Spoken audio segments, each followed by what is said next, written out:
Bonjour à toutes et à toutes.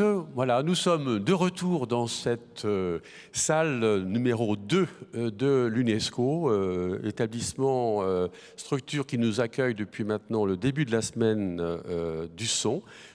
Semaine du son de l'UNESCO, maintenant, qui s'est ancrée véritablement dans cette structure internationale.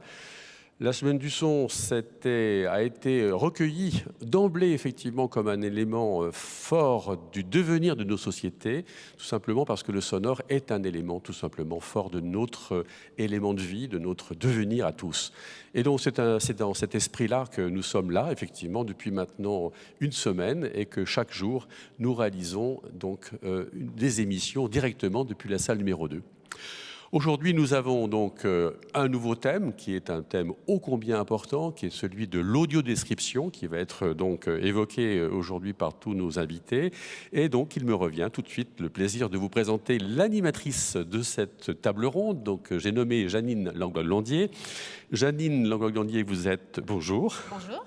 Vous êtes avec nous en qualité de présidente du Forum Média Mobile. Vous avez été présidente de la SFP, de l'INA, d'Arte, de France 3, de Gaumont. Ah non, Pathé. Ah, Pathé, c'est Pathé. Et puis, vous avez été aussi membre du CSA aussi, et vous êtes également membre du conseil, de notre conseil d'administration de la Semaine du Son. Voilà. Pour quelle raison avoir imaginé cette table ronde en deux mots déjà, pour nous dire un petit peu, nous faire saliver un petit peu de ce qui va se passer? Le son, c'est un des éléments déterminants de nos vies. Le son peut tuer, le son peut enthousiasmer. Le son, c'est la musique, c'est la gaieté, c'est la peur, c'est la crainte, c'est aussi la joie. Ça fait partie, c'est un élément essentiel et je remercie beaucoup les membres de l'UNESCO qui ont compris très vite et qui ont été une des aides de cette semaine du son il y a quelques années. Et il est évident que tout le monde s'intéresse au son, même sans le savoir.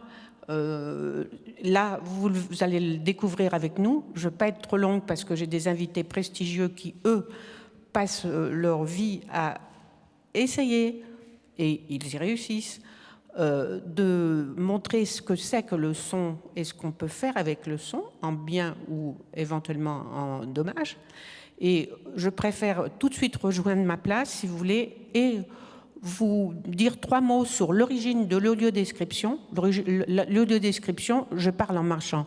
Hein. L'audiodescription, c'est la possibilité de donner avec du son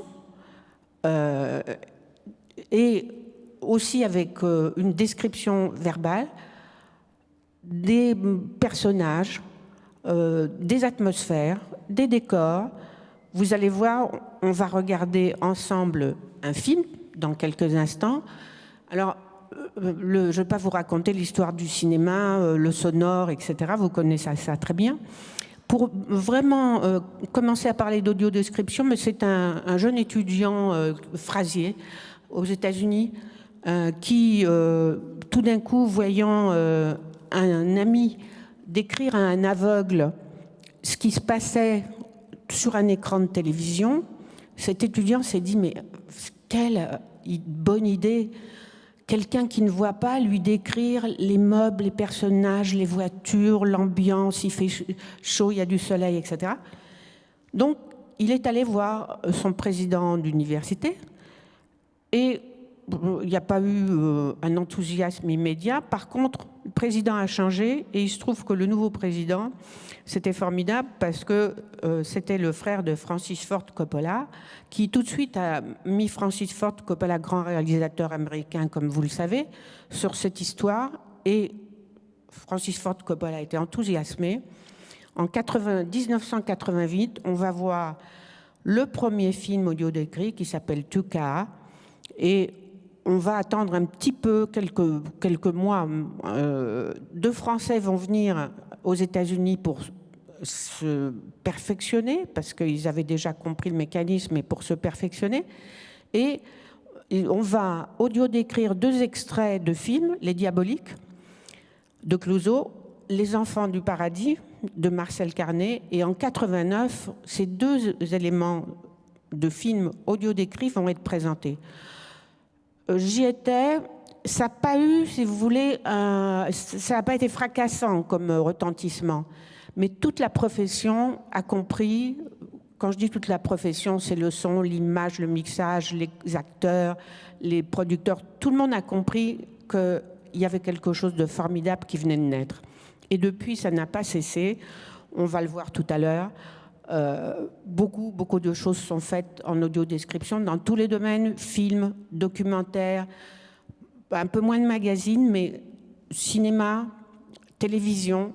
Alors, au début, le cinéma, comme je viens de vous le dire, c'est lui qui a commencé à faire de l'audio-description. La télévision a suivi.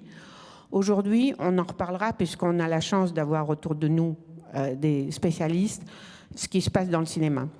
Je crois que le mieux, c'est que chacun se présente.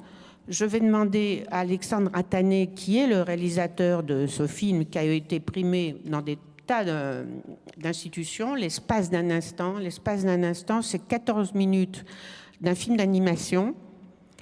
Je laisse la parole à son créateur, Alexandre Attané.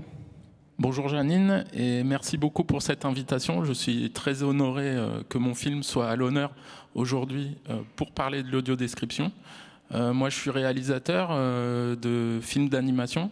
J'ai travaillé longtemps aux États-Unis et en Angleterre comme illustrateur pour la presse notamment, et puis pour le cinéma. Et passionné de cinéma, il était impossible pour moi de rester dans l'image fixe.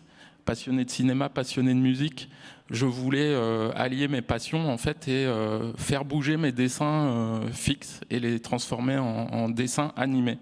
Donc depuis maintenant des années, j'anime mes dessins et je fais des films d'animation qui sont assez longs à fabriquer.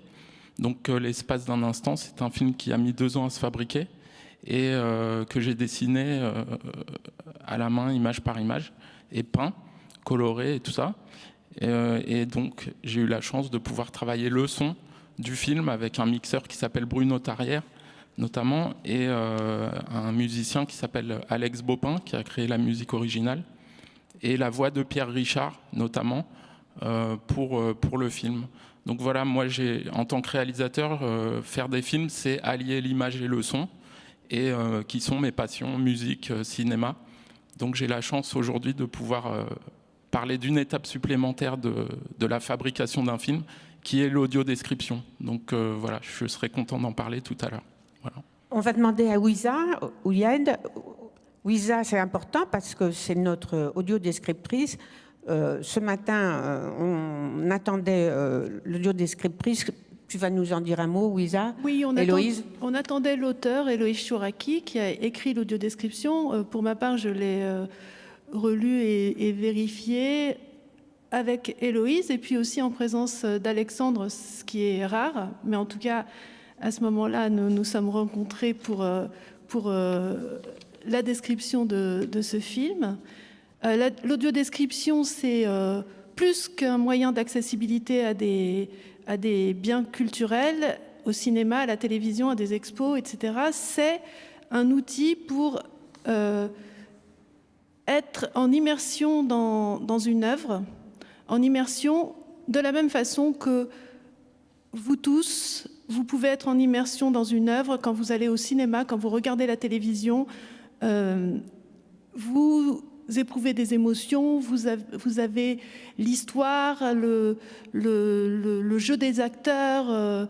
Eh bien, l'audiodescription, dans le meilleur des cas, doit faire parvenir le spectateur, l'auditeur, à cette immersion et à ce plaisir que nous pouvons tous avoir d'aller au cinéma ensemble. Bien, on va demander à Pascal Parsat de nous dire un petit mot, de se présenter. Pascal. Bonjour, donc Pascal Parsat, expert culture et handicap pour le groupe Audience. Le groupe Audience étant le groupe de protection sociale de prévoyance de l'ensemble des professionnels de la culture, de la communication et des médias. Par ailleurs, je suis membre de la commission culture du CNCPH, qui d'ailleurs, ce mercredi, en réunion de commission, abordait la présentation du guide de l'audiodescription dont vous allez évidemment parler avec Francis Pérez pour le CFPSA et bien évidemment le CSA. Et par ailleurs, pour conclure sur ma présentation, je suis expert culture et handicap pour le comité d'organisation des Jeux Olympiques Paralympiques Paris 2024. Voilà ce qu'il en est. Pour très rapidement peut-être situer, j'allais dire que nos professionnels sont aussi des spectateurs, que ce soit au cinéma, devant leur écran de télévision ou dans le spectacle vivant, et que parmi nos professionnels, il y a aussi quelques profils qui ont des problématiques de vision. Et donc, bien évidemment, l'audiodescription est aussi très importante pour se maintenir en activité. Bien, Marie-Pierre. Bonjour, merci de votre accueil. Donc, je suis Marie-Pierre Warnoux, présidente de l'association Retour d'Images, qui est un centre de ressources cinéma et handicap. Je suis venue à cette association parce qu'auparavant, j'étais secrétaire générale de Cinéma 93 et comme j'ai perdu la vue et trouver le lien avec le cinéma, naturellement, c'était l'audiodescription. Avec Retour d'Images, je me suis formée à l'écriture de versions audio décrites et je suis, comme Ouisa, collaboratrice à l'écriture de versions audio décrites. Et par ailleurs, je suis également chargée de prospective en médiation à la Cité de l'Architecture. Donc l'audiodescription, c'était vital pour moi, pour rester en lien avec le cinéma. Et Ouisa a très bien dit, effectivement, l'idée, c'est d'avoir le plaisir du cinéma. Et sans l'audiodescription, c'est vraiment très difficile pour les personnes aveugles et malvoyantes. Laurent Mantel. Oui, bonjour Janine. Donc moi je m'appelle Laurent Mantel, je suis audiodescripteur depuis 2002. J'ai d'ailleurs été formé par Marilus Plumosi qui a fait partie de l'équipe historique qui était partie se former aux États-Unis avec Gregory Frazier qui était professeur de communication à l'université en question. Et depuis j'ai donc décrit environ 400 projets, aussi bien des films de cinéma, des documentaires, également des expositions, de la peinture, des monuments historiques. Et j'ai eu le plaisir et la chance de travailler beaucoup avec Ouisa Ouyed, qui est assise à mes côtés, puisque on a relu ensemble et travaillé, et même des fois coécrit des audiodescriptions. Donc je partage complètement son point de vue sur la description. Et pour terminer, j'ajouterais que je suis aussi comédien, j'enregistre des descriptions que j'écris, je prête ma voix aussi pour pas mal d'acteurs de doublage, et je suis passionné par la voix, le son et les univers sonores. On va terminer par Nicolas Bézat. Oui, bonjour Janine, bonjour à toutes et à tous. Merci beaucoup de me convier à vos échanges qui s'annoncent absolument passionnants. Je suis directeur de salle de cinéma. Le cinéma s'appelle l'Hélios à Colombes, dans les Hauts-de-Seine. C'est un cinéma géré par Patrick Brouillet. Il est composé de 4 salles de cinéma, un véritable établissement de proximité. Nous sommes attachés à proposer une diversité de films auprès d'une diversité des publics. Cette diversité inclut, bien sûr, les spectateurs qui souffrent de déficiences sensorielles. On y est absolument attaché. On est d'ailleurs à ce titre équipé, comme beaucoup et de plus en plus de salles de cinéma, d'émetteurs et de récepteurs qui permettent de bénéficier de l'audiodescription pour de plus en plus de films, comme on aura certainement l'occasion de l'évoquer plus précisément. Je suis également chargé de cours à l'université Sorbonne Nouvelle à Paris et j'ai été pendant plusieurs années membre de la commission de réflexion des jeunes exploitants de la Fédération nationale des cinémas français. Et dans ce cadre, nous avons beaucoup réfléchi aux enjeux de demain dans l'exploitation cinématographique. Bien, on aura l'occasion de débattre tout à l'heure. Alors, tout de suite, nous allons voir le film. Enfin, nous allons l'écouter et soyez très attentifs. Ultérieurement, dès la fin du film, on passera 3 minutes du film en images. On peut partir. Swerte Productions et Gulli présente. Dans un salon, un cheval à bascule, une map monde et un télescope entourent une fillette brune avec une robe violette et des joues roses et un vieux monsieur échevelé en peignoir dans son gros fauteuil. Pépé, tu peux me raconter, tu sais, l'histoire des hommes qui marcheront un jour sur la Lune? Les hommes, poursuivant leur quête, levaient les yeux au ciel pour y chercher la Lune. Ils voyaient le peuple des étoiles que certains n'avaient jamais pensé à regarder. La fillette regarde son pépé de ses grands yeux très verts. Elle tient un nounours. Alors, remplis d'espoir, ils levaient la tête dans l'immensité de la galaxie. Et sans le vouloir, redressaient leur colonne vertébrale. Elle se lève. Prenaient leur souffle. Elle bombe le torse. Comme un grand bol d'air. Leurs poumons se développaient. Leur estomac s'allégeait. Elle se touche le ventre. Leur cœur battait la chamade. Le cœur. Elle lui grimpe sur les genoux. J'ai rien compris. Lorsque les hommes se regardaient, ensuite les uns les autres, c'était avec des yeux tout nettoyés par l'espace. Elle lutte contre ses paupières lourdes. Elle s'endort. Pierre Richard et Violette Fontana dans L'espace d'un instant. Scénario Vincent Capello, musique originale Alex Baupin, un dessin animé d'Alexandre Attané.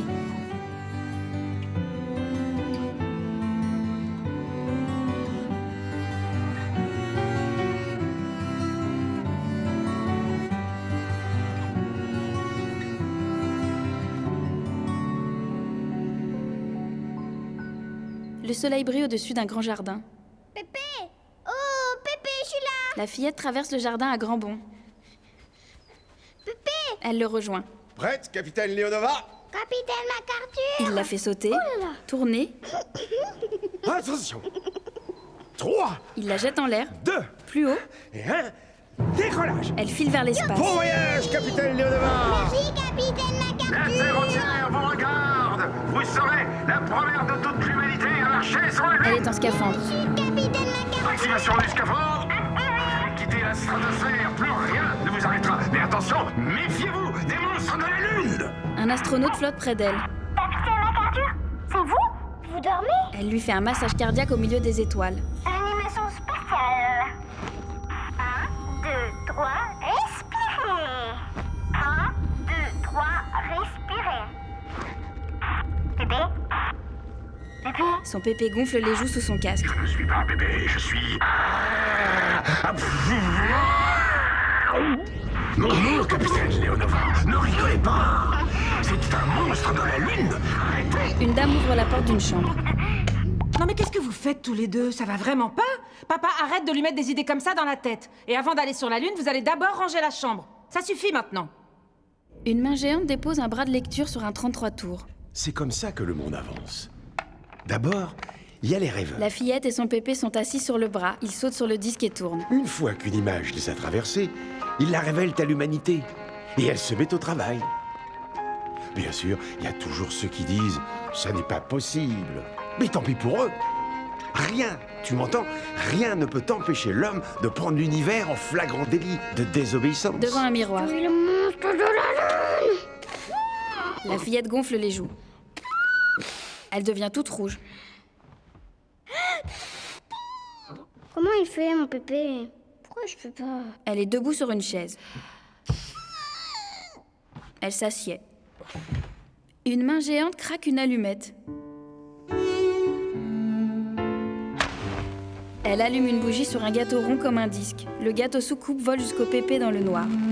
La bougie éclaire son visage. J'amène le gâteau, allez. 2, 3. Joyeux anniversaire!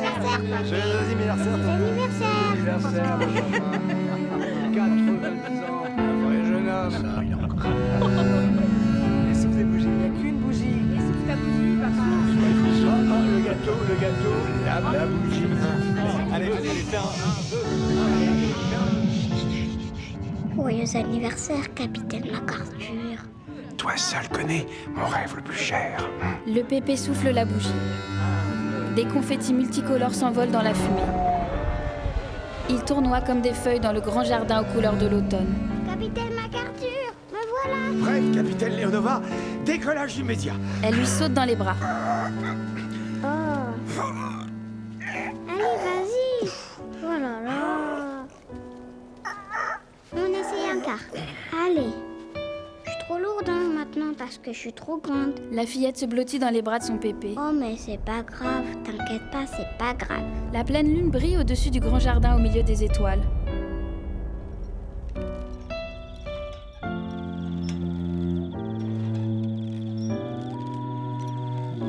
Le pépé renverse la tête en arrière et se balance sur une balançoire. J'aimerais que vous la protégiez quand je serai plus là. Pour moi, ça va. C'est pas grave. J'ai bien vécu, j'ai été heureux. J'ai fait de beaux enfants, vous m'avez comblé. Je suis prêt. Qui que vous soyez, vous pouvez me rappeler maintenant. J'aurais bien aimé vous en À douter. qui tu parles? Devine. La fillette le rejoint à grands bonds. Elle lui prend la main et tous deux regardent en l'air. À la lune? C'est ça, la lune, c'est... Bah, elle peut pas répondre, puisqu'elle entend pas. Tu crois qu'elle est sourde? Essaye pour voir. Dis donc, tu serais pas un petit peu toc-toc, toi? Bon, bah, quand est-ce qu'on va te marcher dessus? Oh! Elle répond pas. Oh, c'est parce que tu n'écoutes pas. Écoute bien. Quand est-ce qu'on te marche dessus, la lune? La fillette hausse les épaules et croise les bras. Pépé, tu dis n'importe quoi. Elle part vers la maison à grands bonds. Elle ramasse son nounours devant la porte. Le Pépé baisse la tête. Il lève les yeux vers le ciel. Il est temps pour moi. Décollage. Un vaisseau spatial biscornu et multicolore sort de derrière une lune immense. La fillette et son Pépé portent des scaphandres d'un blanc lumineux et sont entourés de milliers de loupiotes. Ils appuient sur des boutons. Arrêtez de tout. Mettez-moi ceinture. Suivez les indications du vaisseau mère. Allô, ici la Terre. Le Pépé s'évanouit. Pépé, j'espère que c'est pas le monstre de la lune. Il gonfle les joues. Arrêtez de salter. Arrêtez de salter. Arrêtez de saluter derrière Pendant que je conduis, ça me déconcentre. Ça suffit. Sur la banquette arrière d'une voiture, la fillette se blottit contre son Pépé. Sa mère conduit. La neige a recouvert le grand jardin et un soleil blanc brille au-dessus. Capitaine MacArthur, je suis là. Elle lui saute dans les bras. Vous êtes prêts pour les décollages? Oh oui. Attention. 3, 2, 1.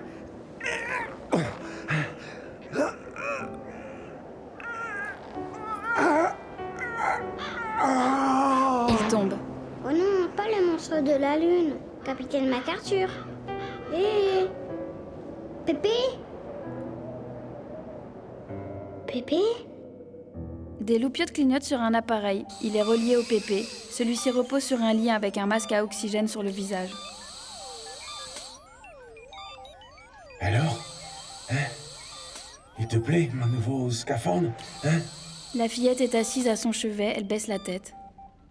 Ah, capitaine Leonova. Je vais devoir partir en mission.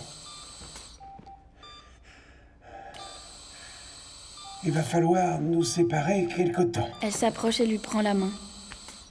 Je préfère que vous ne reveniez pas ici. Mon entraînement doit être isolé. Compris, capitaine Leonova? Elle enfouit le visage derrière son bras, son nounours est à ses pieds. Je ne vous entends pas, capitaine Leonova. Compris, capitaine MacArthur.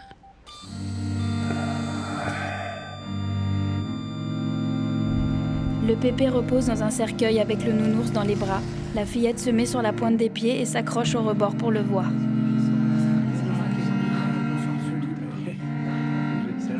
De grosses larmes pleuvent tout autour d'elle. Mais qui va m'apprendre à faire le monstre de la lune maintenant? Une forêt jaillit autour d'elle. Il fait nuit et il pleut.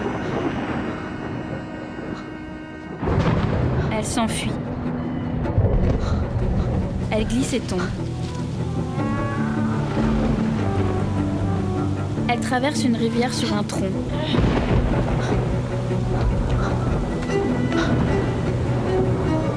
Elle atteint l'autre rive. Elle court entre les arbres. Son nounours marche vers elle. Il est énorme. Il sort ses griffes. Elle se sauve. Il tombe sur le sol comme une peluche.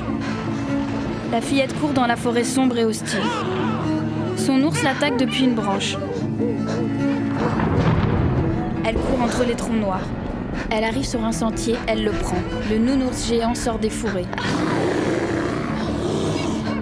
Elle part en sens inverse.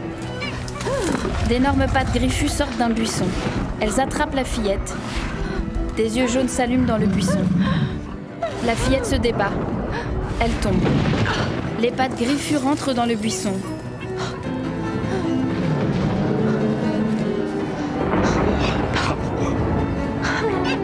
La fillette court au milieu des nounours griffus et des yeux jaunes.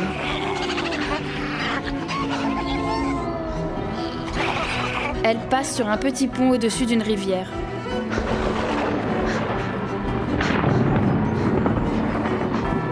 Elle s'appuie contre un arbre. Une patte l'attaque.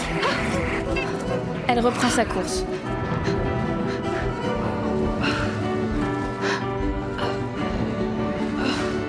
La fillette déboule dans une clairière. Un homme en scaphandre blanc lumineux est assis sur un tronc. Capitaine MacArthur, est-ce que c'est toi? Vous savez, capitaine Leonova, c'est un petit pas pour l'homme et un pas de géant pour l'humanité. Il fait un pas dans la clairière. Il fait un pas sur la lune sur l'écran d'une télé en noir et blanc. La fillette regarde la télé dans une cuisine avec son nounours. Pépé? Pépé, c'est toi? Mission accomplie, capitaine MacArthur. Elle ouvre de grands yeux brillants pleins de couleurs et de reflets.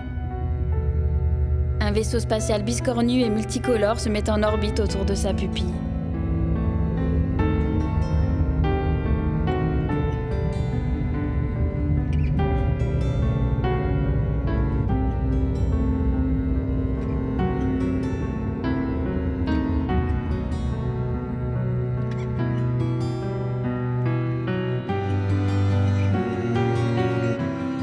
Réalisé, dessiné et animé par Alexandre Attané et écrit par Vincent Capello, avec les voix de Pépé, Pierre Richard, la fillette, Violette Fontana, et la mère, Stéphanie Murat. Musique originale composée par Alex Baupin.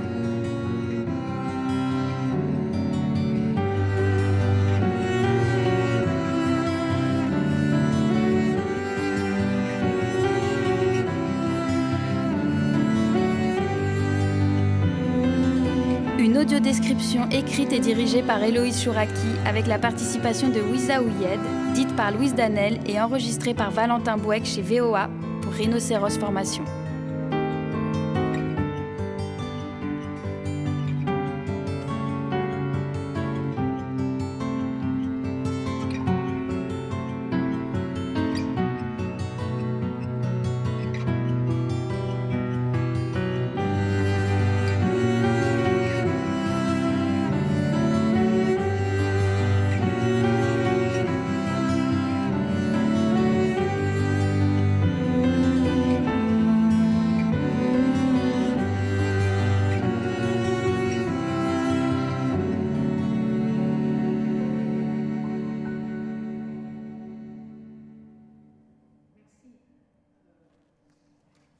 Avant que nous passions à l'image, j'espère que vous avez pu profiter de ce superbe film audio décrit. Vous avez fait la distinction entre le scénario, les dialogues, les commentaires entre chaque dialogue, l'audio description, et puis évidemment le son qui est venu conforter l'ensemble. Maintenant, nous allons regarder en images avec le son. 3 minutes. Dans les derniers temps, il quittait de Mais qui va m'apprendre à faire les monstres de la lune maintenant?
Capitaine MacArthur? Est-ce que c'est toi? Vous savez, capitaine Leonova, c'est un petit pas pour l'homme et un pas de géant pour l'humanité.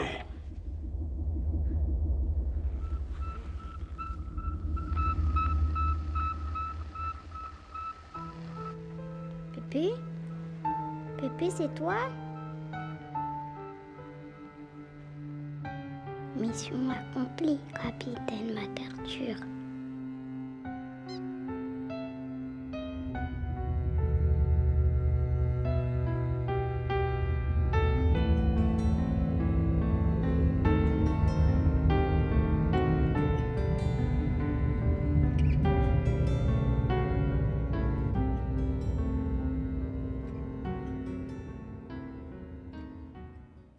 Bien, j'espère que vous avez pu voir, entendre avec passion ce film qui est grand et beau.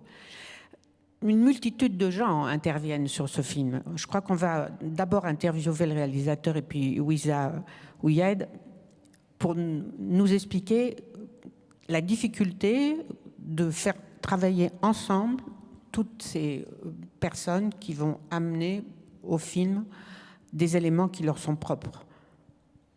Oui, alors d'abord, le film, c'était une rencontre avec Vincent Capello, le scénariste, qui m'a présenté cette histoire que j'ai trouvée fort touchante. Et je fais une toute petite parenthèse sur le fait que ce film, je l'ai fait pour mon père en 2015, dans l'optique de ce moment précis de la disparition de quelqu'un, et c'était pour lui.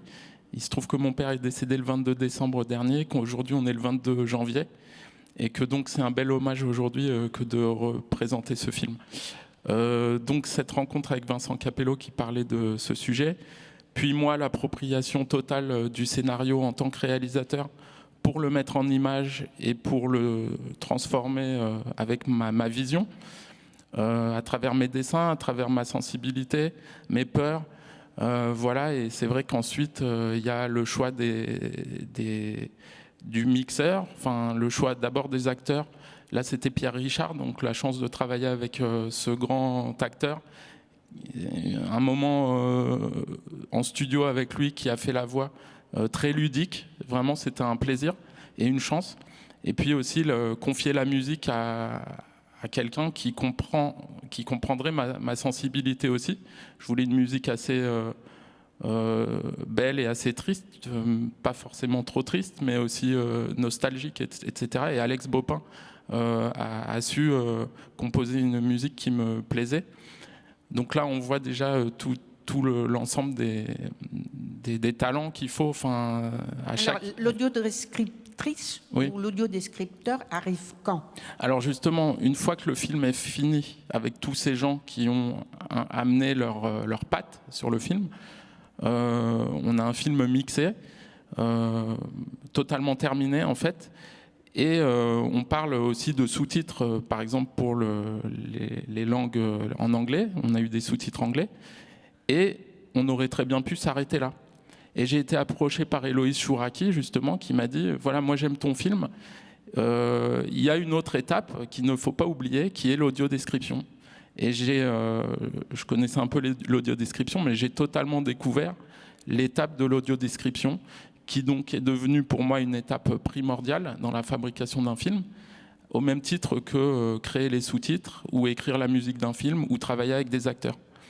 Donc l'audiodescription arrive à la fin, quand le film est totalement terminé, et qu'on peut le confier aussi bien aux sous-titres. C'est une petite différence peut-être avec les États-Unis. Aux États-Unis, souvent le metteur en scène pense déjà à l'audiodescription. Mais enfin, c'est des points de vue. Hein. Oui, bah alors je ne savais pas, mais en tout cas dans mon cas, parce que finalement je ne connais que mon cas pour l'instant, mais dans mon cas, l'audiodescription est arrivée totalement à la fin, une fois le film terminé. Il a été confié à Héloïse et à Wiza, et j'ai pu m'en remettre à elles pour leur interprétation du film. Alors Wiza, ça c'est très intéressant. Comment Héloïse écrit, vous intervenez quand? moi, j'interviens une fois qu'Héloïse ou un autre auteur a écrit. Et effectivement, en France, Audiodescription intervient vraiment à la fin de la production, de la post-production. C'est ce qui se fait quasiment en dernier, ce qui fait parfois qu'on travaille à flux tendu quand c'est pour la télévision, pour des sorties de films rapides, on va dire. Bon, là, d'abord, je voudrais remercier Alexandre. Bravo pour ton film, qui est vraiment très très beau, très émouvant, qui, pour ma part, me plonge dans de nombreux souvenirs et qui m'émeut beaucoup. Donc, Héloïse ou l'auteur écrit, et puis moi, je regarde... Ça, c'est amusant. Je regarde des films. Ouisa est aveugle. Bah, oui. Et elle nous dit, elle regarde. Oui, on dit regarder un film, et en général, même quand on est non malvoyant, on regarde aussi un film, et c'est le charme de l'audiodescription que de pouvoir le faire. Donc je regarde avec elle le film, séquence par séquence. Lorsque j'ai un doute sur ce qui est écrit ou sur le sens, par exemple, si je ne comprends pas qui intervient, si je ne comprends pas qui est qui, si je ne comprends pas quel est le sens de l'action, si la personne est à l'intérieur d'une pièce, à l'extérieur d'une pièce. Bon, sur ce dessin animé, ça ne se présente pas forcément comme ça. Eh bien, je le dis, on essaye de reformuler, de dire les choses autrement, afin qu'on n'ait jamais à réfléchir au sens de l'audiodescription. Quand on regarde un film, quand on écoute un film audio-décrit, l'idéal, c'est de n'avoir jamais à réfléchir au sens de ce que dit le descripteur ou ce que dit celui qui interprète le texte du descripteur. D'autre part, et on ne doit réfléchir qu'à ce qui se passe, c'est cette histoire d'immersion et de plaisir total du cinéma. C'est-à-dire qu'on ne doit pas sortir du film. Alors pour ça, il y a quelques petites règles très très simples.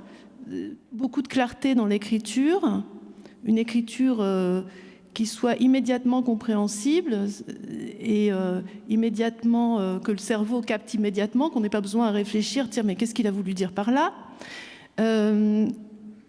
Un respect du niveau de langue et de l'atmosphère du film. Il y a des niveaux de langage différents, que ce soit si on regarde Les Tontons Flingueurs, ou si on regarde ce film qui est plus poétique, ou si on regarde un film d'action je sais pas moi, de kung-fu, ou des choses comme ça. Les niveaux de langue, bien sûr, le vocabulaire et tout ça doit suivre.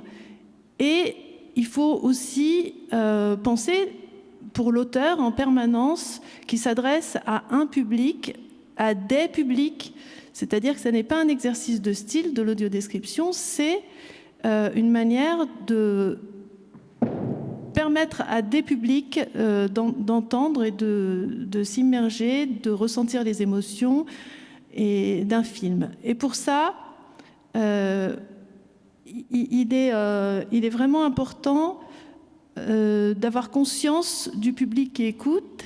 Il y a autant de personnes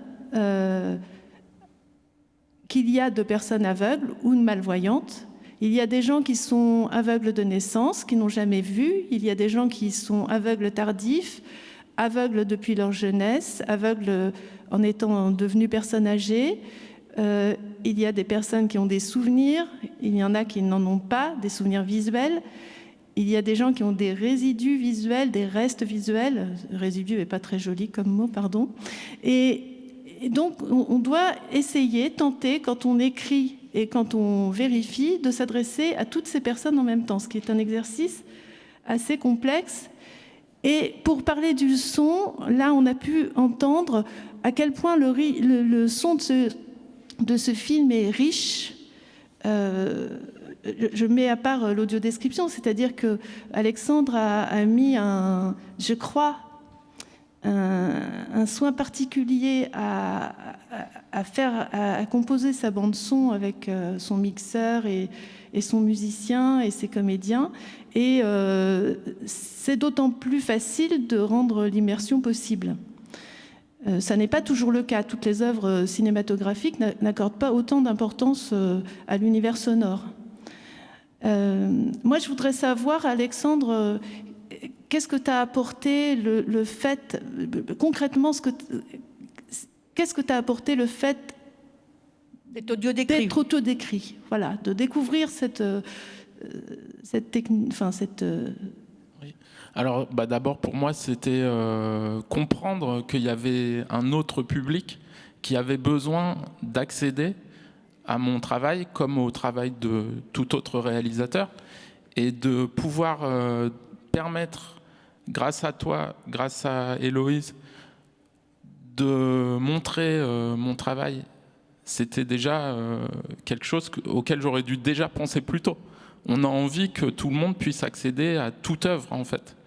Du coup, pour moi, c'était une chance. Je l'ai vraiment pris comme une chance de pouvoir donner à voir un public peut-être qu'on oublie ou auquel on ne pense pas au quotidien, qui est donc dans ce cas les malvoyants.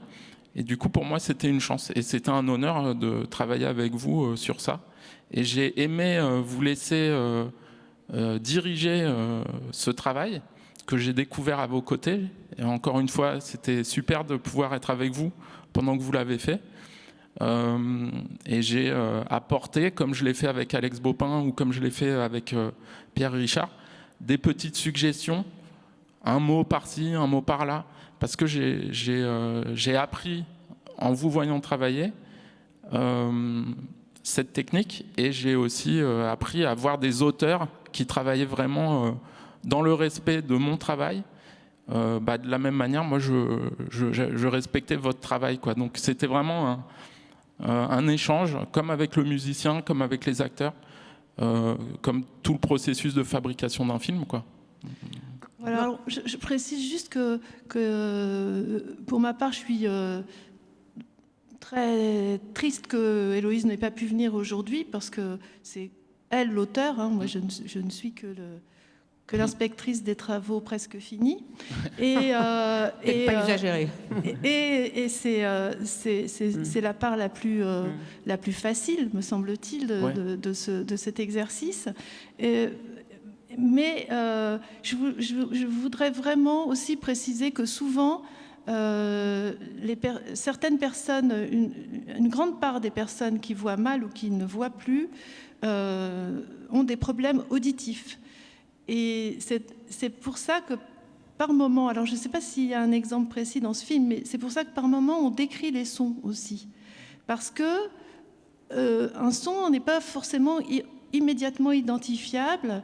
Alors quand on a beaucoup l'habitude, quand on est comme moi, mal ou non-voyant de naissance, on est très exercé à écouter. Pendant 45 ans, j'ai regardé des films sans les voir et sans audiodescription, donc je connais la différence.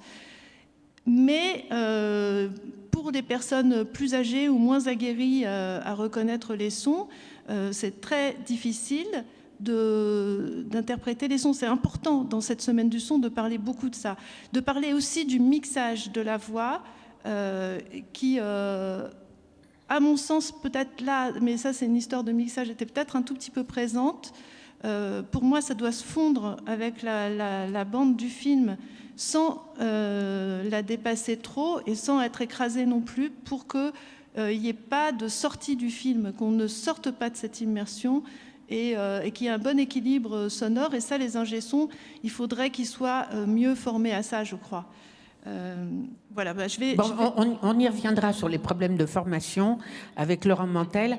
Avant de passer la parole à Laurent Mantel, qui, vous l'a dit tout à l'heure, est un audiodescripteur avec une expérience très forte, je voudrais rappeler qu'en France, il y a 2 200 000 malvoyants.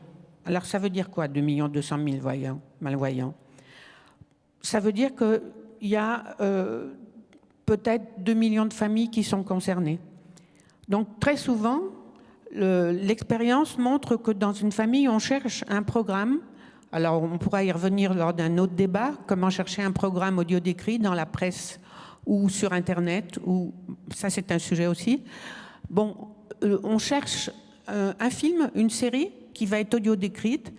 Et ça veut dire, si vous voulez, qu'en termes d'audience, moi je discute souvent avec les producteurs, les responsables des chaînes dans les grandes chaînes de télévision françaises ou les moins grandes, c'est un facteur important, l'audiodescription. Et puis on le verra aussi, l'audiodescription est utilisée maintenant de plus en plus. C'est un facteur de connaissance, d'enrichissement du vocabulaire.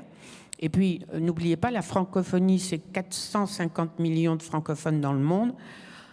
Avant de passer sur cette partie économique, on va reprendre la partie artistique. Laurent, vous Oui, qui avez Janine. de multiples expériences.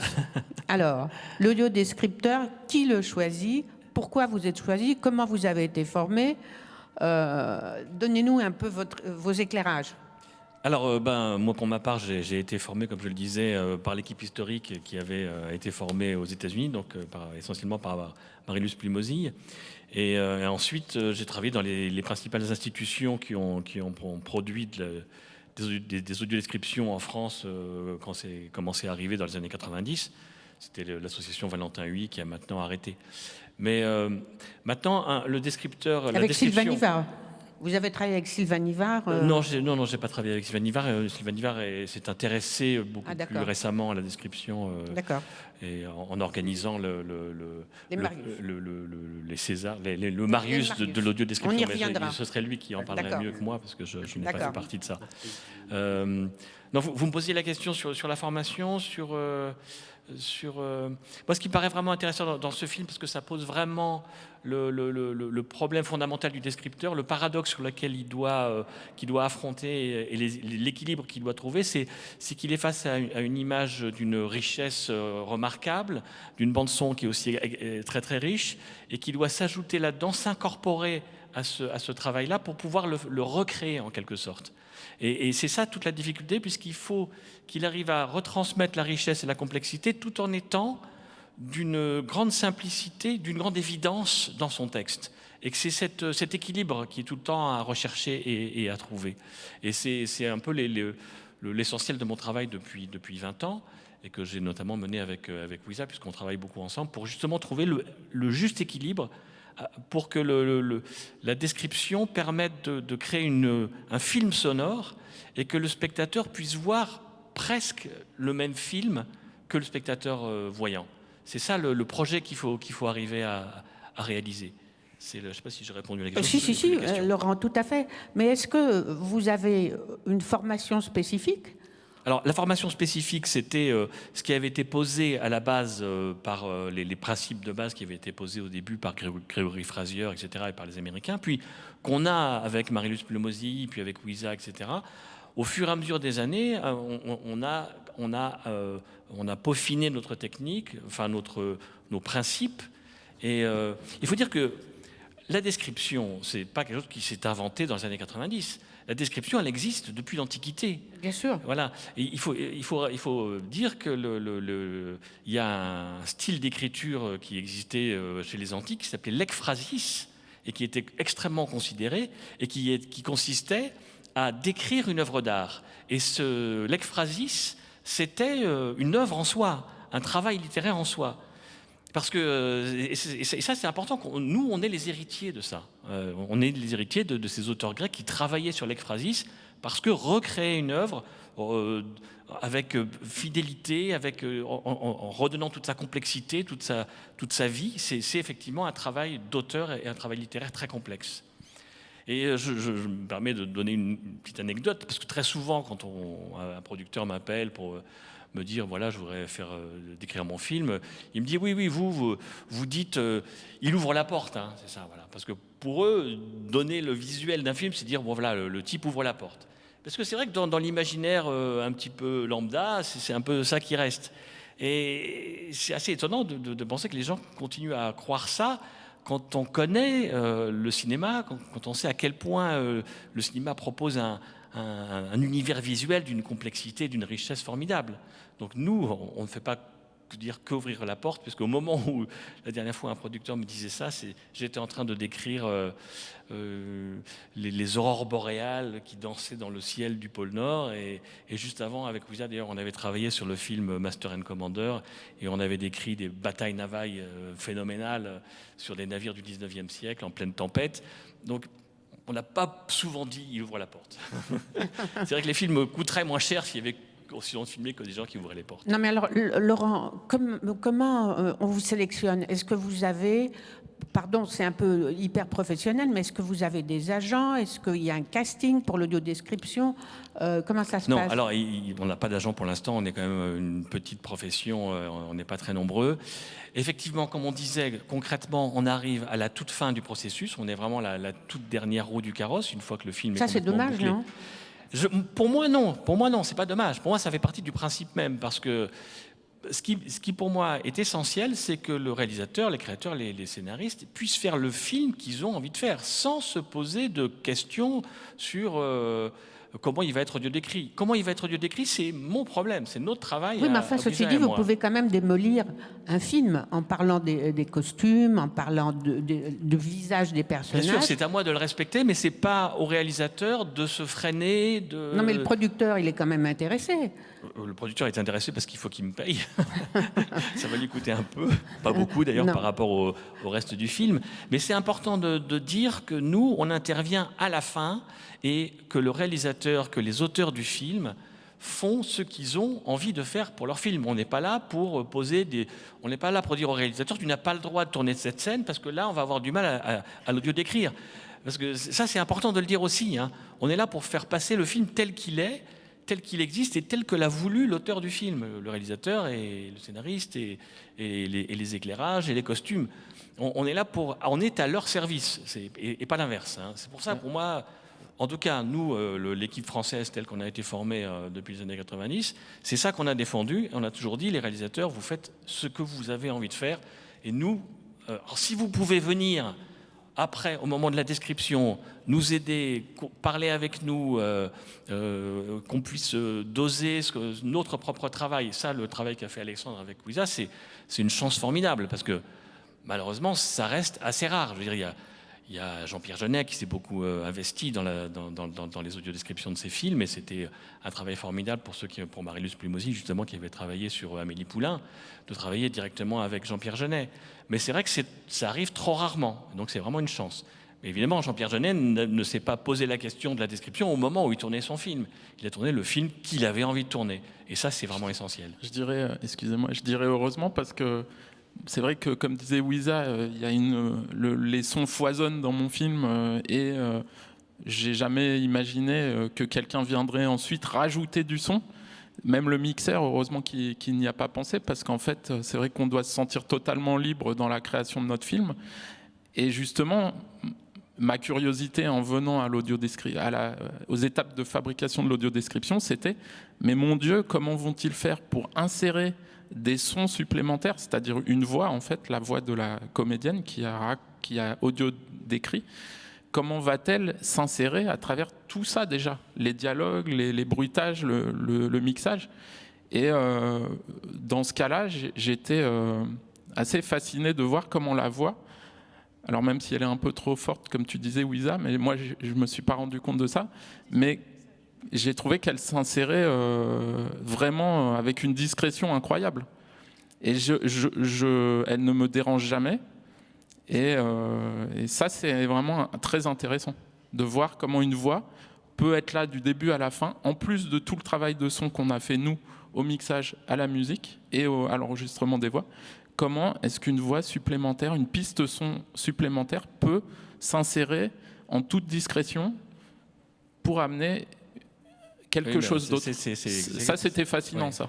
C'est formidable parce qu'Alexandre a tout compris à la description.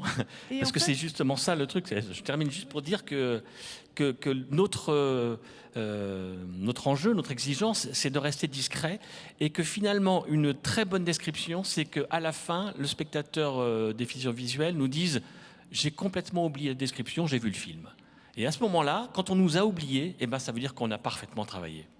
Voilà. Je voudrais juste ajouter que t'aurais drôlement hésité à mettre des sons, hein, si on t'avait contraint avant, si t'en avais dit avant que tu avais ça.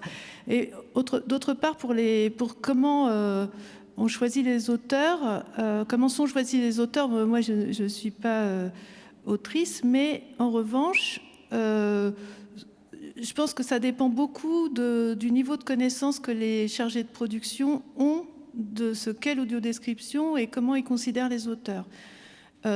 Très souvent, malheureusement, c'est une faible connaissance qui fait que le premier auteur qui dit ou prétend avoir reçu une formation est engagé comme auteur.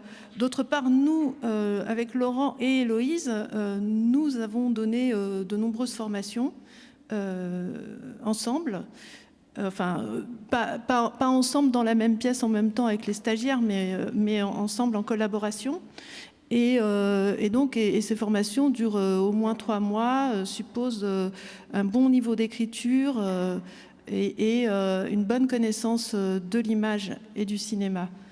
Voilà, donc il y a des formations qui sont données, il n'y a pas que les nôtres, hein, enfin Rhinocéros par exemple, ou celles qu'on a pu donner avec Laurent seulement tous les deux.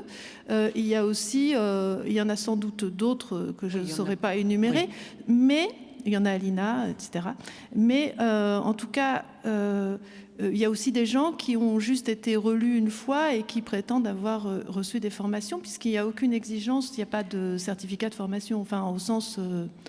comment dire, il n'y a pas de formation officielle, diplômante, qui serait par exemple dans un cursus de traducteur ou dans un cursus d'école du cinéma.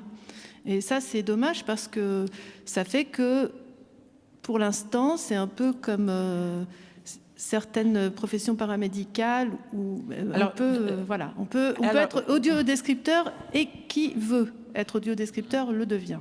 Alors, dans le métier de comédien, on peut dire que c'est un peu aussi comme ça de temps en temps.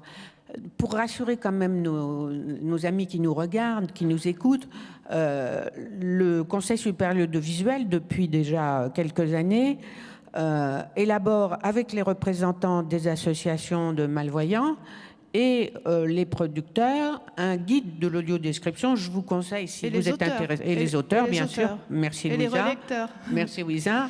L'ensemble de la profession donc collabore à un guide de l'audiodescription. On ne va pas s'attarder sur le sujet, vous pouvez le consulter sur le site du CSA, mais c'est pas, si vous voulez, un élément de la production qui est laissé comme ça en complète dépendance. Il faut savoir aussi que le Centre national du cinéma et de l'image animée a toujours eu une activité sur l'audiodescription, plus ou moins importante, mais depuis 2020, si vous voulez, il y a un fonds spécial pour financer l'audiodescription, et bien évidemment, ils vont être attentifs, moi je sais que je travaille avec eux, à la formation, la qualité de ce que peuvent délivrer les audiodescripteurs et toutes ces équipes.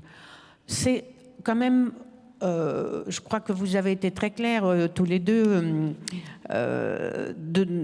c'est assez complexe, ça nécessite une équipe, une entente, des talents qui se frottent un peu.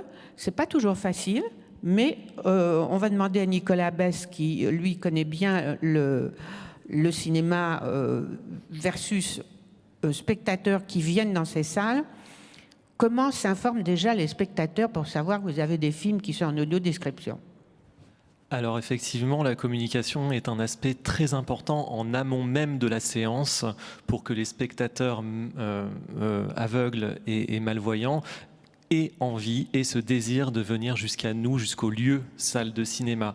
De notre côté, en tant qu'exploitant, nous sommes attentifs à indiquer sur tous nos supports de programmation l'accessibilité des films lorsqu'ils sont disponibles, soit par l'utilisation du pictogramme dédié sur nos programmes papier, sur les affiches que nous mettons en façade du cinéma.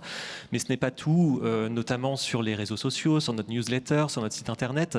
Nous indiquons qu'un film est disponible en audio-description par du texte, afin que les logiciels de reconnaissance vocale reconnaissent bien justement le fichier qui permet l'audiodescription ensuite, une fois que le spectateur assiste à sa séance. Donc, c'est tout un travail, semaine après semaine, d'attention de la part des exploitants pour savoir quel film est audio décrit, quel film est disponible, s'assurer que le distributeur lui transmet le bon fichier et ensuite informer le public.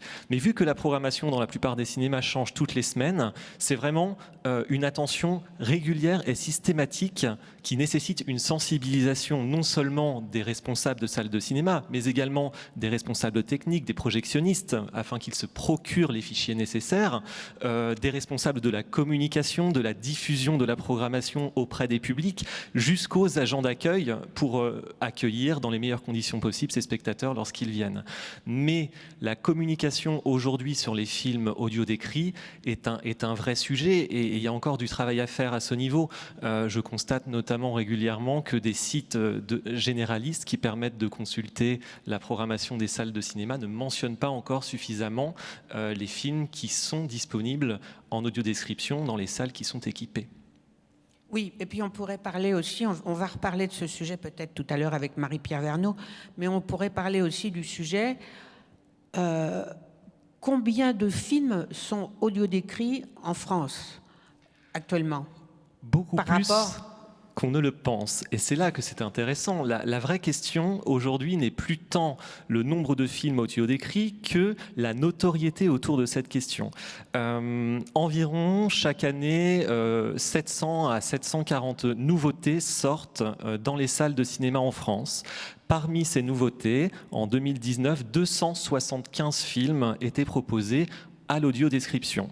L'année précédente, c'était 272 films. Et depuis le 1er janvier 2020, on parlait tout à l'heure des mesures prises par le CNC, tous les films français, sans exception, doivent bénéficier d'un fichier d'audio-description et de sous-titrage SME pour obtenir l'agrément. Alors, avec l'épidémie de Covid, on a eu peu l'occasion de se rendre compte dans les salles de cinéma, puisqu'elles ont été fermées pendant 162 jours l'année dernière. Mais néanmoins, soyez assurés que la totalité des films français, à partir du moment où les salles pourront rouvrir, bénéficieront d'une piste d'audiodescription. Alors après, se pose davantage la question de l'équipement même des salles de cinéma, bien sûr, puisque le fichier aura beau être disponible, si la salle n'est pas équipée en audiodescription, ce sera impossible d'en bénéficier. Et à ce niveau, le cadre est plutôt clair, puisque la loi de 2005 impose aux salles de cinéma de s'équiper pour l'accessibilité aux personnes en situation de handicap, tous les handicaps, dont les déficiences sensorielles. Après, il est difficile aujourd'hui d'avoir une estimation du nombre de salles qui proposent cet équipement. Néanmoins, ce qui est certain, c'est que le parc de salles de cinéma se modernise énormément. Dès qu'un cinéma est rénové ou construit, il s'équipe pour l'accessibilité PMR et pour les accessibilités sensorielles. Dans le cinéma que je dirige, des gros travaux de rénovation avaient par exemple été entrepris entre 2012 et 2014. Bien sûr, l'accessibilité sensorielle, dont l'audiodescription, a été inclus.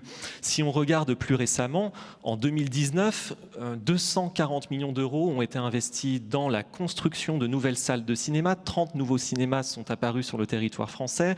Et même en 2020, 15 nouveaux cinémas, ça représente 69 écrans ont été construits. Donc tous ces cinémas sont très modernes, bénéficient de l'accessibilité sensorielle pour les spectateurs. Donc le parc de salles de cinéma ne cesse de se moderniser. Il reste bien sûr encore du travail à faire, mais je pense qu'on est vraiment sur la bonne voie à ce niveau. Vous êtes très aidé aussi par les technologies. Moi, je travaille aujourd'hui, vous me direz si je me trompe, le malvoyant, l'aveugle, doit demander au moment où il prend son billet un casque pour écouter l'audiodescription. On est en train de travailler avec des startups. Je pense d'ici quelques mois, on est près du but. On pourra utiliser les écouteurs, les oreillettes de son smartphone. Ça va quand même changer au point de vue sanitaire et au point de vue qualité du son. Pardon, Janine. On peut déjà le faire pour certains films. On peut déjà le faire sur une application qui s'appelle Greta, notamment, où il y a le Greta, G-R-E-T-A. Voilà, où il y a le fichier de certains films. Alors là, pour ça, il faut que les laboratoires ou le producteur acceptent de donner la piste le producteur, hein, je ne sais pas exactement comment ça se passe, mais accepte de donner la bande audio décrite. Et à ce moment-là, le smartphone détecte le début du film, on ouvre le micro, et on a l'audiodescription dans les écouteurs. Voilà, donc ça existe pour un certain nombre de films, pas tous. D'autre part, je voulais ajouter que, pour ma part, pas en ce moment, parce que les films américains ne sortent pas en ce moment, mais je relis régulièrement... Ah, si, ils sortent, mais sur les plateformes. Oui, mais en tout cas, quand ils sortaient au cinéma, du temps où ils sortaient au cinéma, je relisais, il y a encore quelques mois, et les mois qui viennent, je l'espère, un certain nombre de films américains, de blockbusters, des choses de métropolitaines, Disney, Sony, etc. Donc, non seulement il y a les films français, mais il y a aussi des films que nous n'allons pas tous voir, parce que parfois ce sont des films d'horreur, parfois ce sont des films de zombies, etc., mais qui sont décrits. Donc, ça intéresse le public de ces films-là. Et il y en a un certain nombre, pas la totalité, mais il y en a un certain nombre qui sont décrits. Et pour ceux que je relis, pas parce que je les relis, mais parce que les auteurs sont de bons auteurs, bien écrits. Pour rebondir sur ce que vous venez d'expliquer, effectivement, l'application Greta est extrêmement intéressante puisque pour la première fois dans les solutions techniques d'audio-description est offert aux spectateurs la possibilité de bénéficier d'une audio-description sans équipement préalable de la salle de cinéma, simplement en téléchargeant l'application sur son smartphone. Avant la séance, il suffit de télécharger le fichier désiré et ensuite, dans la salle de cinéma, lorsque le film commence, le téléphone va se synchroniser directement avec la piste sonore du film et lancer l'audiodescription pour le spectateur qui le souhaite. C'est effectivement une application très intéressante. Malheureusement, aujourd'hui, il reste encore beaucoup de travail à faire en termes de catalogue de films disponibles. J'ai regardé pas plus tard qu'hier, 39 longs métrages de cinéma uniquement sont disponibles depuis 3 ans. Alors, les choses avancent dans le bon sens là aussi, mais il y a une vraie prise de conscience nécessaire des producteurs et distributeurs de films pour que le catalogue s'étoffe. Je précise juste pour mes confrères et consoeurs non et malvoyants que ça marche aussi pour la télévision. C'est-à-dire que si les longs métrages que vous voulez regarder sont diffusés à la télévision et sont présents sur Greta, la détection est la même et vous pouvez, si ça n'est pas décrit à la télévision, vous pouvez regarder le film audio décrit grâce à votre smartphone et à Greta. Voilà. On va revenir sur la télévision après. Vous vouliez dire encore quelque chose ? Oui, mais ce qui est intéressant de constater depuis une dizaine d'années, c'est que la transition vers la projection numérique qui a eu lieu dans les salles de cinéma, principalement entre 2010 et 2012, a vraiment permis le développement de solutions techniques, alors différentes, qui ont évolué ces dernières années, permettant un meilleur équipement et une audiodescription plus précise pour les spectateurs. On est passé de solutions qui utilisaient les ondes infrarouges aux ondes ultra haute fréquence, dont aujourd'hui le hotspot Wi-Fi, tout simplement. Il suffit de connecter son smartphone sur le Wi-Fi de la salle de cinéma. C'est de plus en plus simple et plusieurs solutions. Je ne vais pas rentrer dans un listing exhaustif. On essaie de régler le problème. Si vous voulez, il y a des petits problèmes techniques, des petits problèmes de droit, mais c'est ce que je disais tout à l'heure. D'ici 3-4 mois, à la rentrée de septembre, je pense qu'on aura vraiment réglé un peu mieux le problème. Absolument. Mais les solutions sont là. La technique a du bon. On y reviendra sur la télévision tout à l'heure. Là aussi, l'évolution technologique a été déterminante. Absolument. Et après, il est de notre responsabilité d'exploitants de salles de cinéma en tant que médiateurs, car au final, nous sommes des médiateurs entre des œuvres terminées, des publics dans ce lieu qu'est la salle de cinéma. Il faut que l'expérience de spectateur, quelle que soit sa condition de spectateur, soit bien sûr la plus agréable possible, mais lorsqu'on est déficient sensoriel, aussi la moins anxiogène possible. Et c'est là que nous avons un vrai travail à faire dans les prochaines années pour créer cette confiance, créer ce désir de cinéma pour des spectateurs malvoyants et aveugles que nous ne voyons pas. Alors nous en accueillons de temps en temps, et même certains sont très réguliers dans leur pratique du cinéma, mais de toute évidence, plus de 2 millions de Français sont malvoyants. Proportionnellement, dans les salles de cinéma, on les voit très très peu. peu. Donc des associations, on va peut-être pouvoir développer ce point, travaillent beaucoup pour la sensibilisation non seulement des personnels des salles de cinéma, mais aussi auprès de ces publics, pour créer ce lien social. Le cinéma, c'est quand même la première pratique culturelle des Français. Il est impensable en 2020 que tout un pan de la population ne se rende pas au cinéma si elle le souhaite. Bien, je crois qu'on va demander à Marie-Pierre, qui elle aussi fait un travail formidable sur l'audiodescription et un travail aussi avec ces associations. Votre point de vue, Marie-Pierre, sur l'audiodescription aujourd'hui, les salles de cinéma, la télévision? Alors, je vais quand même préciser que Retour d'Image est une association de professionnels du cinéma, une personne handicapée. On n'est pas une association représentative des déficients visuels ou aveugles, etc. En revanche, on œuvre pour que le cinéma soit accessible à tous de manière inclusive et que l'échange se fasse avec tous les publics, sourds et malentendants, aveugles, déficients, voilà.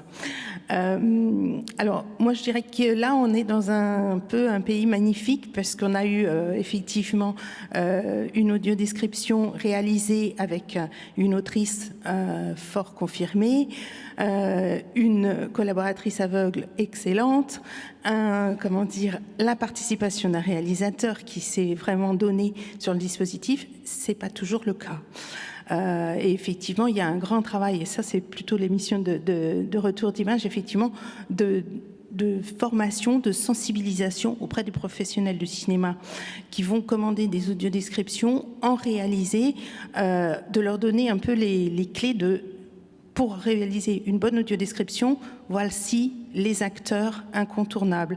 Et effectivement, on n'a pas toujours la chance d'avoir la relecture d'une personne aveugle. Et c'est pourtant le gage que le film sera vraiment... le résultat sera là, on sera au service à la fois de l'œuvre et au service des publics. Donc ça, je voulais signaler que c'est quand même pas toujours le cas, et clairement, les publics aveugles le savent tout à fait. Quand un film n'a pas eu l'apport d'un collaborateur aveugle, eh bien, il est nettement moins bien fait. Voilà. Ça se confirme, Marie-Pierre. Pour écouter souvent des films audio décrits, je confirme. Et ça, c'est un vrai sujet. Je voudrais juste rajouter, Marie-Pierre, je trouve que tu as tout à fait raison d'insister sur ce point, mais de dire que c'est des collaborateurs aveugles dont c'est le métier, compétents, comme toi, comme d'autres, comme nous. Oui, ce n'est pas être aveugle n'est pas une qualité pour relire un film. Oui, tout à fait. Il faut. Je crois qu'on a entendu le message. Autant l'auteur doit être formé, autant le collaborateur doit l'être aussi. C'est effectivement fondamental. Et effectivement, Retour d'Image, nous avons été à l'origine de la première formation de déficients visuels à l'INA en 2014, et j'espère pouvoir en remonter une prochainement avec effectivement le développement de l'audiodescription. On espère pouvoir faire pression auprès des labos pour qu'ils recrutent ces collaborateurs aveugles. Ça me fait très plaisir ce que vous dites, parce que je me bats, moi, pour que l'INA, la FEMIS, etc., fassent des formations d'une part courte pour les personnels de production, parce que souvent on constate, alors là je parle télévision, mais on pourrait aussi joindre les producteurs de cinéma, que beaucoup d'entre nous ne savent pas très bien ce que c'est que l'audiodescription. Et ils n'ont pas une vision très nette du public large qu'ils peuvent satisfaire. Donc là, il y a un tout petit problème de formation, mais on va régler ça très très vite. Et je crois que c'est important pour tous. Des investissements sont faits, les producteurs se sensibilisent, les malvoyants sont prêts à aller dans les salles, comme ils regardent, ils sont prêts à consommer de la télévision. C'est fou. Là, actuellement, moi je travaille beaucoup avec des associations d'aveugles en ce moment, puisque le ministère de la Culture m'a chargé le Forum Média Mobile d'une mission sur l'accessibilité des malvoyants aux différents écrans, cinéma, télévision, tablette, smartphone. Et là, on voit que les constructeurs, je prends le cas de la télévision, les constructeurs de postes de télévision, ils ont compris que c'était bien d'avoir un bouton accessibilité directe à l'audiodescription, avec après, effectivement, la possibilité de choisir les programmes, etc. Mais ça, c'est depuis quelques années. Et il y a un développement très important. De la même façon, les chaînes de télévision, comme vous le savez, en France, depuis 2006, ont l'obligation d'investir dans un volume de production. Alors, fiction, cinéma, documentaire, etc. Et le CSA surveille attentivement le volume et maintenant va s'intéresser un peu, grâce à vous, aux travaux que vous faites, les associations de malvoyants, avec les organismes de régulation, avec le CNC, on va s'intéresser un peu plus à la qualité de l'audiodescription. Hein. Vous voulez rajouter quelque chose? Oui, je veux bien, parce qu'en fait, je pense qu'en tant que réalisateur, et pour les autres réalisateurs, il appartient, c'est une responsabilité que d'accompagner son film jusqu'au bout. Quand on porte un film pendant tant d'années, plus ou moins longues, il appartient au réalisateur d'accompagner son film jusqu'au bout pour qu'il soit, que le message passe de la manière la plus honnête. Si on porte un film avec son cœur, on veut qu'au final, le film soit tel qu'on l'a imaginé. Et je pense qu'on doit accompagner le film jusqu'à l'audiodescription et s'impliquer là-dedans, travailler avec des auteurs avec qui on a un échange, avec qui on peut discuter, avec qui on a une sensibilité peut-être commune, parce que tel ou tel auteur ne sera pas forcément le bon pour notre personnalité de réalisateur, voilà, pour traduire le film qu'on avait en tête au départ. Vous voyez comme c'est intéressant, Alexandre, votre exemple. Vous nous disiez tout à l'heure, quand j'ai imaginé mon film, quand j'ai commencé mon film, je ne pensais pas à l'audiodescription, je ne connaissais pas. Donc en 3 ans, vous êtes devenu complètement fasciné et désireux de participer à l'audiodescription. Bien sûr. C'est très intéressant comme exemple parce qu'il en est de tous les créateurs, de tous les réalisateurs qui comprennent petit à petit la portée, l'intérêt.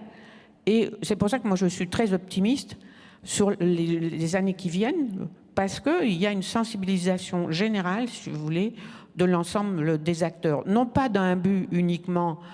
Alors là, je suis un peu méchante, parce que les constructeurs de téléviseurs n'ont pas uniquement l'obsession de la vente. Ils veulent aussi faire des choses, si vous voulez, pour l'ensemble de la population. Mais c'est vrai qu'il y a une émulation.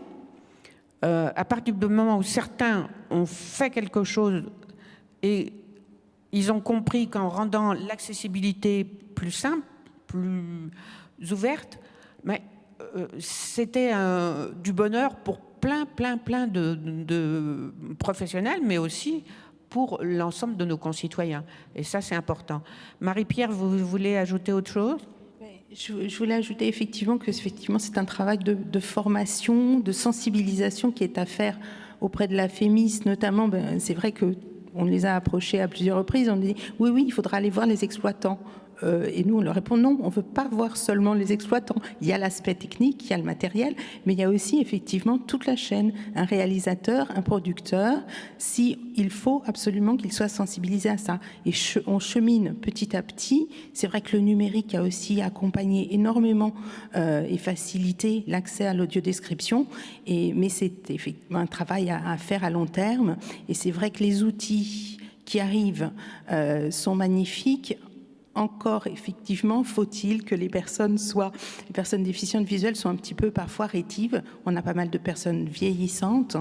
Je pense que d'ici quelques années, ce sera beaucoup plus facile, effectivement, pour télécharger un film ou télécharger une audiodescription, avoir la borne Wi-Fi, etc., tout ce qui va bien, et savoir le maîtriser. Aujourd'hui, c'est pas si évident que ça, et c'est vrai que le public est encore un peu rétif à cela. Mais je pense que on va dans le bon sens. Il faut travailler à toutes ces questions-là. Et nous aussi, à Retour d'Image, ce que l'on fait, c'est qu'on fait aussi des actions de sensibilisation pour tout public, à travers des ateliers avec des enfants, avec des adultes. Et ces missions-là sont porteuses parce que ça démultiplie après. Et on peut espérer que dans les années à venir, les gens vont vraiment s'approprier tous ces outils et mieux comprendre le rôle de l'audiodescription. Alors, il y a un outil dont on n'a pas parlé, et je l'évoque parce que je ne voudrais pas qu'on croie qu'on l'ignore, c'est le robot vocal. hein. On en reparlera l'année prochaine dans une autre semaine du son. C'est intéressant, mais l'outil reste un outil, hein, et il faut le dominer. L'audiodescription automatique vocale, moi je suis fermement opposée pour toutes les raisons qu'on vient d'exposer ici. C'est quelque chose de subtil, d'humain, de... Bon, on ne va pas condamner d'emblée le robot vocal, ça a de l'intérêt, mais encore une fois, on y reviendra. Je voudrais demander à Pascal Parsat, qui est très sage dans son coin, qui nous écoute attentivement.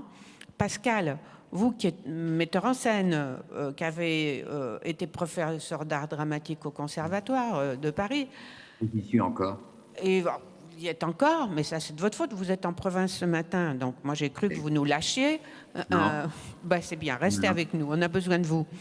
Le théâtre, l'opéra, moi je sais qu'il n'y a pas longtemps, avant que l'opéra soit fermé, j'ai participé avec des jeunes qui faisaient de l'audiodescription d'un spectacle en direct.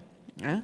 On sait que des spectacles comme Le Puy du Fou, on sait que des spectacles de danse sont souvent en direct, commentés, alors avec une très faible audience, parce que évidemment on revient sur le problème qu'évoquait tout à l'heure, nous évoquions sur le signalement des spectacles qui vont être audio-décrits. Ça c'est encore pas au top, mais on avance là-dessus.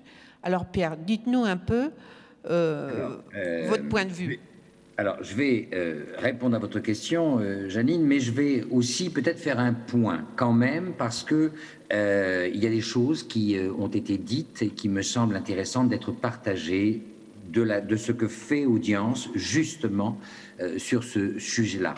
Moi, j'ai déjà une première remarque, qui est que tout à l'heure, sur le générique du film d'animation que je salue tout naturellement, je me dis que pourquoi ne figure pas sur le générique de manière lisible et non pas seulement audible qu'il y a eu audiodescription et qui l'a faite.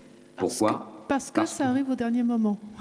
J'entends bien, mais ce que je constate, c'est que, évidemment, la version audio qui est transmise à ceux qui l'ont écoutée, mais la grande majorité des spectateurs dans la salle n'aura pas souhaité cette adaptation et donc ne verra pas. Et donc, ça ne rentrera pas dans son habitude que audiodescription, ça existe. Je vais prendre un exemple. Pendant des années, bien avant que ce ne soit dans les usages, je proposais mes cartes de visite en braille. Et bien évidemment, je ne fréquentais pas que des personnes qui en avaient le besoin, mais je fréquentais beaucoup de gens qui ignoraient ce besoin. Et bien, quand je remettais ma carte, dès qu'ils posaient les doigts dessus, ils se rendaient compte de manière tactile qu'effectivement, il y avait d'autres besoins de lecture que celles que nous maîtrisons dans sa norme habituelle. Voyez ? Donc, je pense que c'est intéressant qu'il y ait toujours une visibilité de ce que l'on fait, même si on se dit les personnes déficientes visuelles ne la verront pas. Oui, mais les autres, qui sont aussi parfois des acteurs endormis ou en veille ou en attente de se décider, peuvent peut-être aussi se dire « Ah, il y a quelque chose que je rate en ce moment ». Alors justement, ce que je voulais vous dire par rapport à tous ces échanges absolument passionnants, et je sais qu'on n'est qu'au milieu du gué, je m'en réjouis, il faut quand même savoir que dans notre secteur, Audience évidemment mobilise tous les professionnels, que ce soit les individuels ou les entreprises, il y a beaucoup de très petites entreprises. Ce qui veut dire que nous ne rencontrons que des personnes qui sont souvent mobilisés, qui sont à court de temps, à court de ressources humaines et évidemment aussi à court de moyens. Donc ce n'est pas toujours un mépris ou un oubli ou un refus de faire, c'est souvent une incapacité financière de faire. Vous avez cité à juste titre les aides que propose le CNC sous condition de satisfaction d'une excellence. Il serait intéressant d'imaginer que l'audiovisuel ou le spectacle vivant ait leur propre fonds dédié à l'accessibilité. Le ministère de la Culture a un fonds dédié à l'accessibilité, mais pour les seules structures nationales, il sera intéressant quand même qu'on s'interroge sur tout le secteur privé. Alors, pour revenir à la mobilisation d'Audience, donc Audience, justement, en septembre, au Forum des Images, ce n'est pas rien à présenter son colloque, l'art de vivre ensemble, culture, médias et handicap. Et là, par exemple, il y avait l'Observatoire de la transformation audiovisuelle, il y avait France Télévisions, TF1, l'INA. Donc, on a également mobilisé ces professionnels pour que ceux qui avaient été conviés puissent se rendre compte de l'enjeu que représente l'accessibilité de l'image. Et puis, il y a maintenant la mission handicap du spectacle vivant et enregistré. Et là, je réponds au souhait qu'il y ait peut-être plus de formation ou d'information dans les cinémas. Eh bien, le cinéma entre dans un des secteurs d'activité de cette mission handicap du spectacle vivant et enregistré. Mission qui a produit une fiche pratique dédiée à l'accessibilité audiovisuelle pour permettre à tous les professionnels qui produisent, qui post-produisent, puissent évidemment avoir toutes les informations, tous les relais. Ça me semble essentiel. Il y a eu d'ailleurs à l'occasion de ce Forum des images un espace Culture Tech dans lequel nous présentions différentes solutions. Donc, Janine, vous avez bien fait de rappeler que nous sommes au bord de grandes innovations. Tout à l'heure, on a cité Greta, je pourrais citer Toivox, qui est aussi une solution qui équipe la grande majorité du réseau CGR, par exemple. Voilà, on voit bien quand même que ça se met en place. Évidemment, c'est lent, c'est pas du refus, c'est juste qu'il y a tellement de choses à faire, et encore aujourd'hui, beaucoup plus en raison de la situation sanitaire. Et quoi qu'il en soit, pour conclure, effectivement, le besoin de formation est évident. Moi, je me réjouis qu'on soit passé d'une friche d'ambition d'accessibilité à une structuration où aujourd'hui le qualitatif et la qualification l'emportent sur la volonté de faire. Ça, je trouve que c'est une excellente chose. D'ailleurs, Marie-Pierre, vous disiez que vous espériez qu'il y ait une formation qui se mette en place avec l'INA. Il me semble avoir vu que l'INA en proposera une à partir du mois de septembre. Voilà, j'ai travaillé avec eux là-dessus, ça va se faire. Et donc, je voudrais aussi rappeler que le CNC met en avant un fichier de films audio décrits et en tout cas accessibles, sous-titrage et autres. Les yeux-dits sont très investis sur le sujet. Et donc, dernier point, effectivement, il faut mobiliser les écoles et la mission handicap du spectacle vivant et enregistré œuvre dans ce sens auprès de la FEMIS, auprès de l'ESRA, auprès de différentes, les 3 IS. Nous intervenons auprès d'eux pour ce faire et nous intervenons également auprès du CFPTS pour que désormais, et là je réponds, j'espère, à votre question, Janine, sur le sujet du spectacle vivant. Sur le sujet du spectacle vivant, justement, il me semble intéressant de rappeler que c'est souvent, comme le disait Michel Serrault, quand on ne parle plus qu'on commence à dire quelque chose, car le silence résonne de ce que l'on vient de dire. Et c'est là où parfois je m'interroge sur l'audiodescription dans le spectacle vivant. Pourquoi ?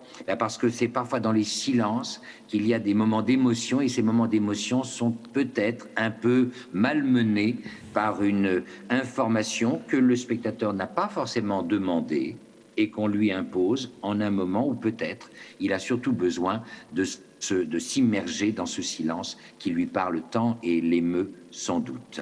Voilà en quelques mots ce que je pourrais dire. Quoi qu'il en soit, sur le spectacle vivant, il y a une forte mobilisation. On peut penser au Festival d'Avignon, de l'association Accès Culture, entre autres, mais aussi on peut penser au Centre Recherche Théâtre Handicap que j'ai fondé en 93 et quitté en 2015, qui a été la première structure à proposer des formations à l'audiodescription sur le seul secteur du spectacle vivant, mais aussi de mettre en place les souffleurs d'images et autres services pour faire en sorte que les spectateurs puissent, à égalité de choix et de possibilités, cultiver leur culture. Voilà ce que je pourrais dire à ce stade. Merci Pascal. Je suis d'accord sur presque tout, sauf la petite nuance du spectacle vivant. Moi, pour aller souvent au ballet avec une amie qui est malvoyante, elle est ravie que je lui raconte la couleur. C'est quelqu'un qui a vu. Elle est ravie que je lui dise que les tutus sont en tulle rose, qu'il y a 25 danseuses, 25 danseurs, que... bon, on n'est pas forcé d'écouter l'audiodescription, on n'est pas forcé de fournir un lot d'informations. Je crois que tout à l'heure, nos audiodescripteurs nous l'ont très bien dit, il ne s'agit pas de donner un flot d'informations. Peut-être qu'on choisit, on en donne certaines et pas d'autres, mais... même pour le spectacle vivant, avoir un certain type d'information, c'est intéressant. Alors, je voudrais rappeler aussi... Juste terminer, si je peux me permettre, parce que vous avez tout à fait raison de rappeler que même le spectacle vivant nécessite de l'audiodescription, si ce n'est que, vous le dites vous-même, c'est du sur-mesure ce que vous faites, c'est-à-dire que vous connaissez bien la personne que vous accompagnez, vous ajustez votre intervention à son besoin, et non pas vous êtes sur le transversal qui est que voilà quel est le besoin qu'on a défini, et c'est un peu comme si on disait désormais sur la viande, c'est tant de grammes de sel, il y a des personnes qui n'en mangent pas et il y a des personnes qui en mangent moins. Oui, ça l'a dit, Nous ne sommes pas tous à égalité. Merci Pascal. Ouisa, tu veux rajouter quelque chose? Oui, sur le spectacle vivant, je voulais dire que effectivement, on a le choix de prendre le casque ou pas, malgré tout. Moi, j'ai fait beaucoup de théâtre, je suis comédienne, et effectivement, je n'aime pas, personnellement, je n'aime pas trop l'audiodescription au théâtre. Mais je pense que c'est parce que je perçois beaucoup, j'ai une grande habitude de la scène et d'entendre, de capter des gens sur scène. Et je crois que, comme le disait Pascal, on n'a pas tous la même expérience. Il y a des gens qui ont besoin de beaucoup entendre des descriptions parce qu'ils sont très vite perdus avec ce qui se passe sur un plateau. Et puis d'autres qui ont plus d'expérience ou de sensibilité, ou je sais pas, et qui préfèrent qu'il y en ait moins. Moi, ce que j'aime beaucoup au théâtre, c'est d'avoir les descriptions en braille ou en audio des décors, des costumes, et après, souvent, je lâche le casque. Voilà. Mais c'est personnel. C'est important. Marie-Pierre, elle est frémissante. Je sens qu'elle veut ajouter quelque chose. On l'est tous. J'avais envie d'ajouter juste un point, c'est que les audiodescriptions au théâtre, je ne suis pas sûre qu'elles aient l'appui d'un collaborateur aveugle à la relecture. Et je pense que c'est peut-être une des raisons pour lesquelles on peut parfois considérer qu'elles sont un peu trop bavardes, parce que c'est vrai que dans notre métier de collaborateur aveugle, souvent on dit non, mais ça on n'en a pas besoin. Merci, c'est bien, je suis contente, tu m'as dit ça, mais j'en ai pas besoin. C'est vrai qu'on a ce côté un peu castrateur avec les auteurs, et il y a peut-être cette problématique-là qui effectivement, c'est aussi une des problématiques financières. Ok, un mot pour conclure, Alexandre? Oui, Pascal a dit quelque chose par rapport au générique des films, et c'est vrai que sur mon prochain film, par exemple, que je suis en train de faire en ce moment, j'aimerais beaucoup pouvoir inscrire au prochain générique, les noms des prochains collaborateurs d'audiodescription. Et entre le moment où on fabrique un générique de film et le moment où tout ça est terminé, il y a un laps de temps où on ne sait pas si les gens vont être disponibles ou pas, mais c'est quelque chose, en tout cas, grâce à cette réunion et tout ça, auquel j'aimerais vraiment penser pour pouvoir justement impliquer les gens et inscrire le titre d'audiodescription dans un générique au même titre que les autres mixeurs, monteurs, etc. J'aimerais y penser en tout cas. C'est un métier. Bien. Mais écoutez, je crois qu'on a fait non pas le tour des choses, mais on a pu commencer une réflexion commune qui peut intéresser nos amis qui nous regardent, et on est à leur disposition pour plus d'informations. Merci à tous, vous avez été formidables. Bonne journée. On va peut-être rappeler Christian, qui va conclure. On va vous féliciter Christian. tous pour cette extraordinaire démonstration de ce qu'on attendait de cette audiodescription. Merci à vous tous. Mais en vous écoutant parler, je me suis dit qu'on était tout à fait, Janine, dans le fondement même de la semaine du son, quand on dit que le son est un créateur d'images. Eh bien, là, on l'a prouvé une fois de plus, et le son se suffit quelquefois à lui-même pour nous donner l'image qui va bien. Et c'est une chance que nous avons, que lorsque d'être dans le son, on est déjà dans l'image. Ça, c'est une notion très importante. Point numéro 1. Le point numéro 2, c'est que lorsque j'ai entendu la version avec l'audiodescription, j'ai trouvé ça génial. Et quand j'ai entendu l'original, j'avais presque envie d'avoir encore l'audiodescription. Ça m'a manqué presque. Vous voyez à quel point on s'habitue aussi à ce langage de description qui est intelligente quand il est bien fait avec discernement, avec émotion. Et je crois que là, dans l'exemple qui nous a été donné, moi j'étais ravi effectivement par cette description intelligente et subtile. Je tiens à le dire parce que ça, c'est pas si facile que cela. Tu comprends pourquoi on s'en sert de podcast maintenant, de l'audiodescription? Ben forcément. Et le troisième point, c'est que j'ai quand même bien entendu, et nous le disons, nous, en fait, pour les gens qui travaillent dans le secteur de la musique aussi, on aimerait que le son arrive un peu plus tôt quand même dans toute la production cinématographique. On le dit à la FEMIS, on le dit un peu partout, et Janine l'a parfaitement exprimé aussi. Pourquoi pas l'audiodescription pourrait pas forcément arriver un tout petit peu plus en amont, et comme par hasard, nos amis américains sont déjà sur ce terrain-là. Et peut-être que ces gens sont peut-être un peu plus dans la musique que nous le sommes. Nous le disons tous les jours, nous sommes à peu près à 1 à 2% de musiciens en France, ce qui est quand même pas grand-chose. Aux États-Unis, on est à 40 à 50%. Cela devrait nous faire réfléchir un petit peu. Donc peut-être qu'il y a une relation de cause à effet entre le fait que les gens sont dans la musique et précisément peut-être un peu plus impliqués sur tout ce qui touche au sonore. Voilà ce que je voulais dire en conclusion de cette brillante présentation. Voilà, merci à tous. Janine, tu veux rajouter quelque chose? Non. Dire que je les aime et que c'est un bonheur de travailler avec eux. Nous donnons, merci à vous, et nous donnons, c'est réciproque d'après ce que j'ai compris. C'était très professionnel. Alors, on se retrouve demain, donc après-demain, nous sommes vendredi, après-demain, on se retrouve dimanche, là, sur la scène du Châtelet, pour la dernière émission, dernière rencontre avec Ibrahim Malouf.